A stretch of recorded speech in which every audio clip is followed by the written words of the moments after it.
बिस्मिल्लाहिर्रहमानिर्रहीम अस्सलाम वालेकुम। प्रोग्राम स्पोर्ट्स बॉक्स सां गॾु मां तव्हांजो मेज़बान जमशेद अहमद। नाज़रीन, अॼु जे प्रोग्राम में असां सभ खां पहिरियां ॻाल्हि ॿोल कंदासीं पाकिस्तान ऐं ॾखिण अफ्रीका जी सीरीज़ जे हवाले सां, जिते वनडे सीरीज़ पाकिस्तान पंहिंजे नाले कई।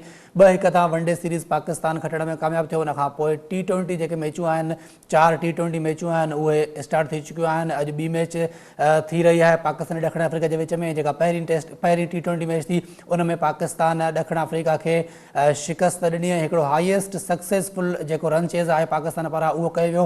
मोहम्मद रिज़वान पारां हिकिड़ी शानदार परफॉर्मेंस जेका हुन माज़ीअ में ॾींदो आयो आहे, उन जी परफॉर्मेंस खे हुन कंटिन्यू कयो। उनखां अलावा हसन अली बि हिकिड़े असांखे सुठे फॉर्म में नज़र आयो। इन ते पाण ॻाल्हि ॿोल कंदासीं। उनखां अलावा पाण ॻाल्हि ॿोल कंदासीं पाकिस्तान सुपर लीग सीज़न 6 जो जेके रहियल मैचूं आहिनि, उहे 1 जून खां स्टार्ट थी रहियूं आहिनि। 20 जून ते जेको आहे पाकिस्तान सुपर लीग सीज़न 6 जो फाइनल थींदो। उनखां पोइ एशिया कप जी ॻाल्हि कंदासीं। एशिया कप जेको लास्ट ईयर मुलतवी थियो हुयो ऐं उहो 2020 में थियणो हो, पाकिस्तान खे हुनजी मेज़बानी मिलण हुई, उनखे हिकु भेरो ॿीहर मुलतवी कयो वियो आहे ऐं हाणे असांखे एशिया कप 2022 में थींदे नज़र ईंदो। उनखां पोइ पाण ॻाल्हि ॿोल कंदासीं थोरी फुटबॉल जी, जिते फीफा पारां जेका पाकिस्तान जी जेका फुटबॉल फेडरेशन आहे, हुनजी जेका रुकनियत आहे, हुनखे मुअतल कयो वियो आहे। इहे तमामु मौज़ू आहिनि, इन्हनि ते पाण गुफ़्तगू कंदासीं।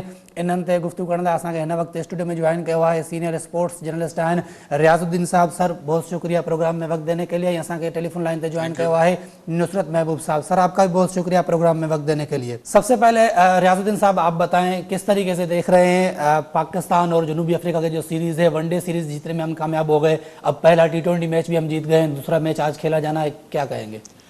बिस्मिल्लाहिर्रहमानिर्रहीम। Thank you very much Jamshed. सबसे पहली बात तो ये कि ये बात बड़ी खुशाइंद है और बड़ी हौसला अफजा है कि हमारे खिलाड़ियों ने बैरून मुल्क जाके उनकी कंडीशंस में एक पहले सीरीज़ जीती और अब जो T20 का स्टार्ट किया है उसमें भी उन्होंने काफ़ी अच्छी परफॉर्मेंस का मुजाहरा किया है। सबसे अच्छी बात ये होती है किसी भी टीम के लिए कि वो बैरून मुल्क जाके आउटस्टैंडिंग परफॉर्मेंस न सिर्फ दे बल्कि सीरीज़ भी जीते, मैचेस जीते। बाबर आजम की आपने तारीफ़ की और ज़रूर उनकी तारीफ़ बनती भी है, क्योंकि अब वो ODI में नंबर 1 प्लेयर बन गए हैं। जैसे माजी में हमने देखा था कि पाकिस्तान की तरफ से बहुत बड़े बड़े लीजेंड्स जिसमें मोहम्मद यूसुफ, जावेद मियांदाद, ज़हीर अब्बास, ये वो लोग थे जो नंबर 1 रहे थे वनडे में। उनके बाद चौथे नंबर पर अब नज़र आते हैं बाबर आजम, तो नो डाउट बहुत अच्छा परफॉर्म कर रहे हैं। नुसरत महबूब साहब, क्या कहेंगे जिस तरीके से पाकिस्तान की टीम इस वक्त परफॉर्म कर रही है साउथ अफ्रीका में?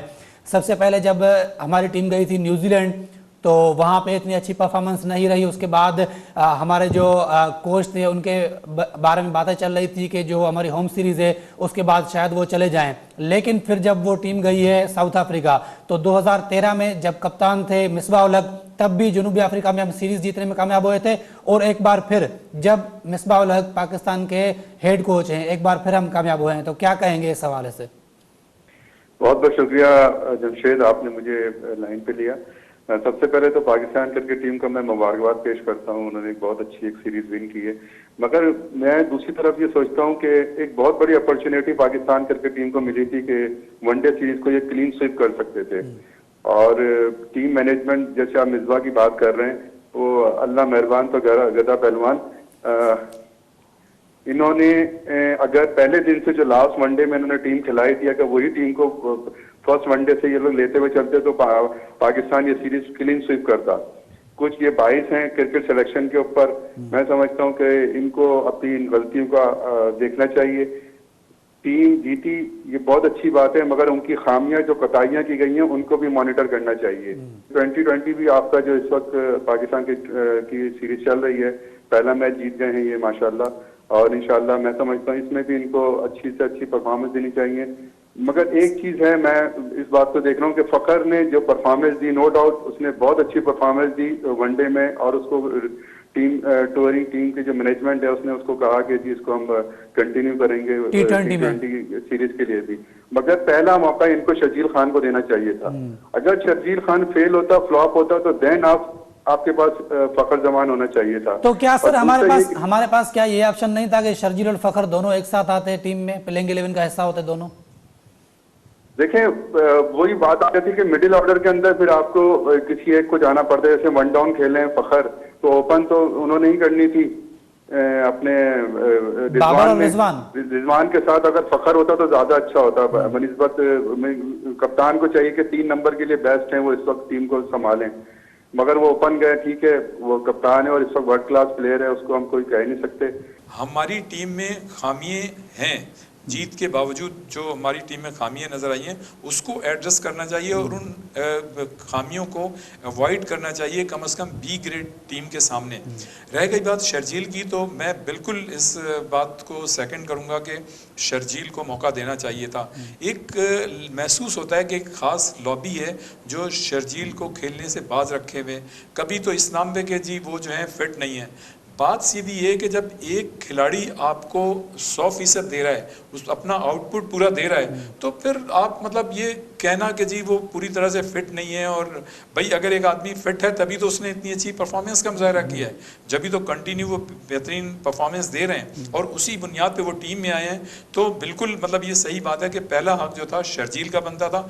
नो डाउट कि फ़खर जमान ने जो है अच्छी मतलब परफॉर्मेंस का मुजाहरा किया, लेकिन बात वहीं आती है कि भाई फ़खर जमान भी नई गेंद से मतलब ओपन करते हैं और शर्जील भी करते हैं। तो जब शर्जील को T20 की बुनियाद पे आपने टीम में लिया था तो उसका हक पहला बनता था। नुसरत साहब की तरफ चलते हैं। नुसरत साहब क्या कहेंगे सबसे पहले शादाब खान के हवाले से? वो अनफिट हो गए हैं, वो इस दौरे से बाहर हो गए, क्या आपको लगती है अगर फिट हो गए तो फिर भी वो क्या टीम के प्लेइंग 11 में जगह बना पाएंगे? जब तक ये हमारे मिसबा साहब है ना, तो हो सकता है ये दोबारा टीम में भी आ जाएंगे। जब मिसबा की बहुत मेहरबानी है इनके ऊपर, मिसबा उल हक साहब की। मेरे हिसाब से तो उसकी टीम में अब जगह नहीं बनती इस वक्त, जबरदस्ती उसको वाइस कैप्टन बना के टीम में उन्होंने रखा हुआ है और उसकी परफॉर्मेंस इतनी अच्छी नहीं है। एज अ बैट्समैन तो वो अपने आप को करने की कोशिश कर रहे हैं, एज अ बैट्समैन उनको लाने की कोशिश कर रहे हैं। बॉलिंग में तो उनकी परफॉर्मेंस इतनी अच्छी नहीं है और एज अ ऑलराउंडर भी नहीं बन पा रहे हैं वो। और एक दूसरे प्लेयर भी हैं, चांस नहीं बनता आगे, जब तक वो डोमेस्टिक में जाए परफॉर्म करें उसके बाद उनको पाकिस्तान क्रिकेट टीम में लेके आना चाहिए। एक दूसरे प्लेयर भी हैं जिन पे भी बहुत मेहरबानियां हैं, आसिफ अली, उनके हवाले से क्या कहेंगे? ये फ्रेंचाइजर की मेहरबानी है। इस्लामाबाद यूनाइटेड के दोनों प्लेयर हैं, मिसबा का भी इस्लामाबाद यूनाइटेड से बहुत गहरा ताल्लुक रहा है, तो ये उसकी मेहरबानी की वजह से दोनों प्लेयरों को खिला रहे हैं। और ये 22 हुए में पाकिस्तान क्रिकेट बोर्ड इसके ऊपर देखना चाहिए। ये खिलाड़ियों के साथ 22 से ज्यादती कर रहे हैं जो टैलेंटेड प्लेयर हैं। और मेरिट का निजाम कहाँ गया? मेरिट तो मुझे कहीं नजर नहीं आ रहा पाकिस्तान क्रिकेट बोर्ड में। सर वो तो ये कह रहे हैं कि हमने दानिश अजीज को मौका दिया मेरिट पर। सर ये आसिफ अली कौन सी मेरिट पे आए टीम के अंदर? शादाब को किस मेरिट पे रखा हुआ इन्होंने? एक प्लेयर, एक ठीक है यंगस्टर था, उसको आपने उन विकेटों पे खिलाया, परफॉर्म नहीं कर सका, कोई बात नहीं, मगर पीछे आपके पास आपका फ्यूचर प्लानिंग क्या है? आप अपना मिडिल ऑर्डर कहाँ से बना रहे हैं? मिडिल ऑर्डर तो मुझे आज तक 2.5 साल हो गए कोई खड़ा हुआ नजर नहीं आ रहा। मजबूरन आपने फिर उसी विकेट कीपर हमारे कप्तान को लाके आपने एज मिडिल ऑर्डर खिलाना शुरू कर दिया। तो भाई पहले खिला लेते उनको आप।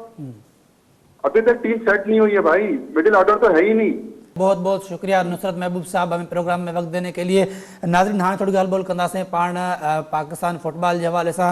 रियाजुद्दीन साहब क्या कहेंगे? पाकिस्तान फुटबॉल में बहुत सारे मामला हमें नज़र आ रहे हैं, कुछ प्रॉब्लम्स चल रही हैं। जैसे हमने देखा है कि टोटल 210 ममालिक हैं जो फुटबॉल खेलते हैं और उनमें भी जो रैंकिंग है हमारी पाकिस्तान की वो 205वें नंबर पर है, लेकिन फिर भी हम उसके फेडरेशन में कुछ मामला हैं जिसकी वजह से हमारी जो रुकनियत है वो भी मुअत्तल कर दी गई है फीफा की तरफ से। क्या कहेंगे? जमशेद देखें कि कोई भी खेल ले लें आप, फुटबॉल का खेल ज़ाहिर है ये हमेशा से मतलब अब तो हमारे कई एक फेडरेशनें हैं मुख्तलिफ खेलों की जिसमें दो फेडरेशनें काम कर रही हैं और ये मामला फेडरेशन की लेवल पे तो चलो बाज़ खेलों में एक अगर फेडरेशन है तो, लेकिन अगर आप जब एसोसिएशन की सतह पर जाते हैं तो वहाँ पे ग्रुप बंदी होंगी। तो बात यह है कि बड़े अफसोस के साथ कहना पड़ता है कि हमारे माशरे की इखलाकी अक़दार जो हैं कोलैप्स कर गई हैं और ज़िंदगी के मुख्तलिफ़ शोबों में ये उसका रिफ्लेक्शन है और ज़ाहिर है स्पोर्ट्स भी इससे बाहर नहीं है। आप ये देखें कि 2014 में पाकिस्तान फुटबॉल की टीम जो थी आलमी रैंकिंग में 145वें नंबर पे थी और अब आपने जब पिछले दिनों तो 201 थी, अब 205 हो गई है। तो ये मतलब ऐसी चीज़ें। अच्छा, फुटबॉल का मसला ये है कि जब से हमने होश संभाला हमने तो इसमें 2 फेडरेशनें देखी, कभी होगी एक फेडरेशन, वरना हमेशा लड़ाई होती रही है। मैं खुद मतलब ये कि इतने अरसे से मतलब ये स्पोर्ट्स जर्नलिज्म में हूँ और मैंने फेडरेशन के कई सेक्रेटरीज और उनके प्रेसिडेंट्स के इंटरव्यू किया आज से कोई 10-15 साल पहले। तो आप ये देखें कि सालेह हयात साहब थे, उनकी अशफाक शाह साहब से चल रही थी, फिर उसके बाद जो है मतलब एक नॉर्मलाइजेशन कमेटी बनाई गई जो 5 रुकनी थी, तो उसके जो चेयरमैन थे वो हमजा खान साहब थे। तो वो अपन काम ये जो नॉर्मलाइजेशन कमेटी बनाई गई है ये तो फीफा की जानिब से बनाई गई है ना, तो फिर तो उसके ऊपर कोई सवाल नहीं उठना चाहिए था। उनको जून तक तो मिली हुई थी तो सी तो उनको डेडलाइन दी थी 30 जून 2021 की उनको कि इसमें तक कर लें, लेकिन हमजा साहब तो फिर वो उन्होंने तो रिज़ाइन कर दिया था ना।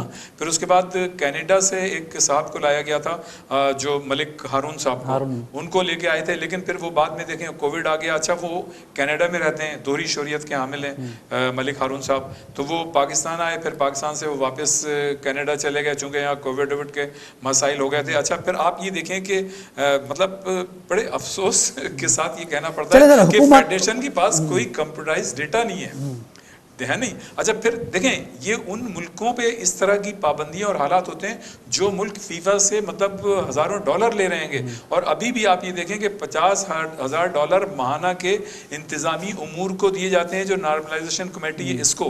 तो मतलब जब आप किसी से पैसे लेंगे तो फिर तो आपको उन्हीं की बात माननी पड़ेगी, और दुनिया के बहुत सारे ऐसे ममालिक हैं जिनको फीफा जो है टच भी नहीं कर सकता, इसलिए कि वो उनसे इमदाद नहीं लेते, उनसे पैसे नहीं लेते। सर टाइम तो बहुत कम है, आखिर में थोड़ा सा बताएं इसके हवाले से गवर्नमेंट को इसके ऊपर क्या एक्शन लेना चाहिए। अब दोनों फेडरेशन है उनको देखिए, गवर्नमेंट को तो मेरे ख्याल से देखें गवर्नमेंट यही कर सकती है कि उन दोनों पार्टीज को बुलाए बैठाए और जो मतलब हो सकता है उनको समझाए कि भाई इसको नहीं इस तरह से कर लें, लेकिन ये इंडिविजुअल रिस्पॉन्सिबिलिटी मतलब आनी चाहिए। जो लोग लड़ रहे हैं उनको इन चीज़ों को रियलाइज़ करना चाहिए कि यार हम कितने सही हैं कितने गलत हैं, और अगर चलो भाई आप सही भी हैं तो एक बेहतर कॉज के लिए मतलब मुल्की मफादात को सामने रखते हुए आप जो पर्सनल मफाद हैं उसको थोड़ी देर के लिए अलग कर दें। और कोई ऐसा देखें, हुकूमत अगर एक इंटरफेरेंस करेगी, ज़बरदस्ती कोई चीज़ करेगी तो फिर आप फीफा आ जाएगी, क्योंकि फीफा तो नहीं चाहती कि कोई जो है जो कंसर्न कंट्री है उसकी हुकूमत जो है उस पर असरअंदाज हो। तो उनके मतलब एक पैरामीटर्स हैं, कवानीन है। तो हम जो है मतलब ये कि जब तक हम अपने पैरों पे नहीं खड़े होंगे, हमारी फेडरेशनें अपने पैरों पे खड़ी नहीं होंगी, हमें बाहर से मतलब फीफा से हमें इमदाद जब लेना हम बंद कर देंगे, जो उन्होंने आपके ऊपर हज़ारों लाखों डॉलर यहाँ पे लगाए हैं और फीफा प्रोजेक्ट के नाम पे जो सब कुछ किया है, तो भाई वो तो इंटरफेरेंस करेंगे, वो तो जो उनके अपने जो कवानीन है पैरामीटर्स हैं उन पे आएंगे। बहुत शुक्रिया सर, टाइम बहुत कम है हमारे पास, बहुत शुक्रिया प्रोग्राम में वक्त देने के लिए, और हम दुआ ही कर सकते हैं कि पाकिस्तान फुटबॉल के जो मामला हैं वो बेहतर हो जाएँ बहुत जल्द। नाज़रीन, हिते वक्त थियो आहे स्टार्ट कमर्शियल ब्रेक जो, ब्रेक खां पोइ जॾहिं असां वापसि ईंदासीं असां सां गॾु स्टूडियो में मौजूदु हूंदो पाकिस्तान जो इंटरनेशनल रेसलर शेर खान साहब। हिते वक्त थियो आहे ब्रेक जो, मिलूं था ब्रेक खां पोइ।